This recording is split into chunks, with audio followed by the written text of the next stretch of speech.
ஒரு வாரத்தில் தமிழ்நாட்டில் 25% பேருடைய பெயர்கள் வாக்காளர் பட்டியலில் இருந்து நீக்கப்படுவதாக அறிவிக்கப்பட்டிருக்கிறது. இது வாக்காளர்களை அந்த பட்டியலில் இருந்து பெயர்களை நீக்குவது என்ற நிலையோடு நின்றுவிடவில்லை. குடியுரிமையை பறித்து குடிமகனே இல்லை என்ற நிலையை உருவாக்குகிற போது குடிமகனாக இல்லாதவர்களுக்கு எந்த உரிமையும் பெற முடியாது. நீ ரிசர்வேஷனை கேட்க முடியாது, வேலை வாய்ப்பு கேட்க முடியாது, வெல்ஃபேர் ஸ்கீம்ஸ் அரசு நலத்திட்டங்களையும் உன்னால பெற முடியாது.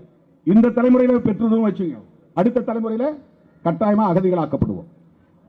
அமெரிக்கா போன்ற நாடுகளில் அந்நிய நாடுகளை சார்ந்தவர்களை அடைத்து வைப்பதற்கென்று சிறப்பு அகதிகள் முகாம்களை உருவாக்கி வைத்திருக்கிறார். மெக்சிகோவிலிருந்தும் பல நாடுகளிலிருந்து வந்து குடியேறியவர்களை வாக்குரிமை அல்லாதவர்கள், குடியுரிமை அல்லாதவர்கள் என்று தனிமைப்படுத்தி அகதிகள் முகாம்களில் அடைத்து வைத்திருக்கிறார்கள். இந்தியாவிலும் வடகிழக்கு மாகாணங்களில், ஒரு சில அசாம் போன்ற மாகாணங்களில் அந்த முயற்சி நடைபெற்றுக் கொண்டிருக்கிறது. அதுக்கான முகாம்களை உருவாக்க இருக்கிறார்கள், அதற்கு நிதி ஒதுக்கீடு செய்திருக்கிறார்கள். அப்படி இந்தியா முழுவதும் வாக்காளர் பட்டியலில் இருந்து பெயர் நீக்கம் செய்யப்பட்டவர்களை குடியுரிமையற்றவர்கள் ஆக்கி அவர்களை அகதி முகாம்களில் அடைத்து வைக்கக்கூடிய நிலை எதிர்காலத்தில் ஏற்படும். ஒரு வீரர் புரட்சியே